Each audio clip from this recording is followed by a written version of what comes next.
People had a lot of questions when I pulled out my M1 MacBook Air at a party over the weekend. What is that? What happened to your laptop? Is that the new Mac? This was to be expected, as there certainly was something different about mine. See, my MacBook Air doesn't have a screen, and I made it that way. Don't worry, it's not broken. All I did was take apart my laptop without, reattaching the display. It has now been simplified into just its bottom half, an aluminum slab with an embedded keyboard and trackpad. I'm calling it a slabtop now, and I kind of like it. It's a whole-ass computer inside a keyboard, not unlike PCs of yesteryear like the Apple II and Commodore 64. But this M1-powered slabtop is different. From those relics, it's got a trackpad, a long-lasting battery, and it has AirPlay. It sounds silly, but I swear a slabtop is more fun to use than a laptop. It's freeing at a party where you can wirelessly connect to a TV with the keyboard in your lap, your hands freely flailing without smacking your screen during a drawful game session with friends. What inspired me to decapitate my Mac was Apple's patent published last month for a Mac embedded inside a keyboard, and the word that China has already turned this idea into a cottage industry. Rumor had it we would see a Mac like this at Apple's event last week, but instead, we got the externally boring but actually amazing new Mac Studio. I must say, I was a bit smitten by the raw performance Apple was promising and began slapping my wallet nervously in my palm. But instead of choosing consumerism, I chose violence. Look, I'm not crazy. I don't go around looking at laptops and wondering how they would look with their heads chopped off, but I've probably replaced over 100 display clamshells during my time as an Apple genius, and I'm comfortable with it. The idea that plenty of people beat me to it also didn't hurt. It's been trending on Twitter and discussed on Reddit ever since that patent was published. Someone even made a slabtop with the Forsaken touch bar, retaining at least own screen on their lap. I chose violence. You do lose some functions when you delete the screen. Hopefully, you'll never need to fix your computer because you can't see the recovery mode screen on an external monitor. Also, if you want to wirelessly stream to your TV, you'll need to first physically plug the slabtop into a display to get to the AirPlay controls. You'll also lose the built-in webcam, so if you're doing any Zoom sessions, you'll need an external one. You could also lose access to Wi-Fi on certain older MacBook Pro models from 2008 to 2010 because the airport card and antennas were embedded in the display hinge. Thankfully, many of those models still have built-in Ethernet jacks from the era before Apple started taking away ports. Ports are back, by the way. If you have a MacBook, just sitting around, chillin', happy as a clam shell, you could make your own slabtop. Or you could be me and volunteer your cousin's 2009 15-inch MacBook Pro while they aren't around to supervise it. But if your cousin isn't as forgiving as mine, perhaps the eBay route is your best bet. I found recently sold listings for broken Touch Bar MacBook Pros, going for around $400, either because they had cracked screens or a problem with the flexible display ribbon cables. But, hey, who needs flex cables anyway? When we're dropping dead weight. Before we get started, make sure you have a toolkit with all the needed screwdriver bits, a Pentalobe P5 to open up most MacBooks made 2012 or later, a Phillips 00 to open up most MacBooks 2012 or earlier.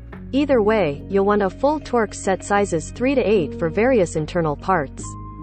You might also want a Tri-Wingy 1 driver to remove many 2010 to 2012 MacBook batteries, to avoid accidentally turning on your MacBook while working, or, in the case of the 2009 MacBook Pro, a Pentalobe P6. It's also nice to have a nylon pry tool and tweezers to safely pluck connectors and collect screws, or you could just grow your nails out for a few days as a substitute. You'll also need to have a monitor or TV to use your slabtop and a means to physically connect them. If your Mac only has USB-C ports like my M1 MacBook Air, get a USB-C to HDMI cable or a USB-C hub dock that has a video output. But if your Mac is a bit older like that 2009 MacBook Pro, you'll need a cable. That goes from mini DisplayPort to whatever your external monitor uses, such as HDMI, full DisplayPort, maybe even DVI. While I took apart the computers using sheer instinct, I did find a very good M1 MacBook Air display removal guide at iFixit and another one for the 15-inch 2009 MacBook Pro. If you're opening up a different MacBook or maybe even another laptop entirely, heck, you could make a Chromebox from a Chromebook if you wanted to. You should look for a guide online on how to take it apart, or be like me and don't. That's up to you. Please be advised, I take no responsibility for any damage or injury caused by your attempt. For the past decade's worth of MacBooks, the first step is to open the bottom case. Flip the MacBook upside down and remove all the bottom screws, as many as 10. With either the pentalobe or Phillips driver, depending on the model. Be sure to note where each screw goes since some are longer than others, and the wrong one scald cause damage. You may still need to pry slightly before it opens. With my M1 MacBook Air and the 15-inch 2009 MacBook Pro, I just needed to grab the aluminum base at the back edge near the vents and pull. You'll feel a couple snaps from clamps holding them together, but don't worry, it comes off easily. Most other MacBook models released come apart the same way, except for one major anomaly in the 12-inch Retina MacBook. That model has its battery and logic board attached to the bottom case with sensitive ribbon cables connected between the slabs. For that, I would recommend following this guide closely to avoid damage to the cable R. The second step is to disconnect the battery. I made the mistake of skipping this step on the 2009 MacBook Pro and accidentally turned it on during surgery. Better in my cousin's MacBook Pro and not my MacBook Air, am I right? Anyway, for the 2009 MacBook Pro, I removed 3 pentalobe screws, tri-wing for the next few model years up, lifted the battery halfway up with its handy pull tab, then disconnected the battery. The 2011 MacBook Pro's battery is much easier to disconnect. You don't even need to take the battery out. Ditto the M1 MacBook Air's battery. All it takes is a flip-upon pull of the metal locking handle of the battery connector. See image above. The third step is to disconnect and remove anything that comes in the way of getting to the display hinge screws, including internal video connectors, antenna connectors, and, in the case of my M1 MacBook Air, even the antennas themselves. Don't worry, after the display is removed, you can put the antenna back and still keep Wi-Fi connectivity for your slab top, unlike my cousin's machine.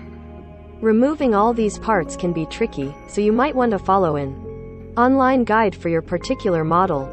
The fourth step is to remove the display clamshell. For my M1 MacBook Air, with the display cable disconnected and the antennas out of the way, I pick up the laptop and open the clamshell to its widest point, maybe 130 degrees. I then place the laptop upside down with the keyboard slab fully on the desk's top and the display clamshell hanging down and off the edge of the desk like a wing. Hold it so it doesn't slide off the table while you perform the next steps. With the Air, there are 6 Torx screws holding the clamshell to the keyboard slab, 3 on each side. I removed 2 from each side and then only removed the last 2 screws after I was sure I could keep the lid from falling. The screen won't necessarily pop off though. You've got to dislodge the hinge from the frame first, and my trick is basically just to push the laptop screen as if I'm closing it while it's upside down on the desk. It should pop out when the lid is nearly perpendicular to the base. By the way, that step is a bit easier on the 2009 MacBook Pro. I kept the display open at a 90-degree angle off the desk instead of fully opening it, removed the screws, and then lifted the display straight up and off without any pushing or sliding. The slab top is almost ready, but you'll need to put a few pieces back in if you want to close it up again and have Wi-Fi. With my M1 Air, all the non-display parts, including the antenna and its connectors, went back in. I even put the display hinge screws back in for safekeeping. I then reconnected the battery and firmly pressed the bottom case cover back on, and it gave a satisfying snap. Now I'm only 10 screws away from the final product, my new slab top. Command F1 is your friend. Did you succeed as well? If so, let's go plug it in. You can connect it to a monitor or TV with the right cable, power it on, and you should get a picture on screen in about the same amount of time it took on your built-in one. Though, if it's an M1 MacBook, you might not get a picture until it's finished booting up. If the monitor gets to the login screen but only shows a wallpaper with nothing to click, it's because the slabtop has phantom limb syndrome and thinks it should output to the primary built-in display, but you can hit Command F1 to switch to mirror mode, which should then reveal the main screen. You can also now mirror your screen wirelessly to an AirPlay-compatible TV or streaming box. Once it appears on the TV, disconnect the cable and enjoy the freedom of a slabtop in your couch. And as you walk over to the couch, you could take a moment to appreciate how unexpectedly lightweight the slabtop is and how the design sort of intrigues the mind and invites you to carry it around. I could see this actually become a real product Apple makes someday, maybe with a design that includes some sort of handle like Apple's colorful iBook from 1999. A handle for the slabtop would compel you to carry it around and develop a bond, which reminds me of the decision Nintendo made in 2000 to add a handle to the GameCube. So am I keeping my slabtop?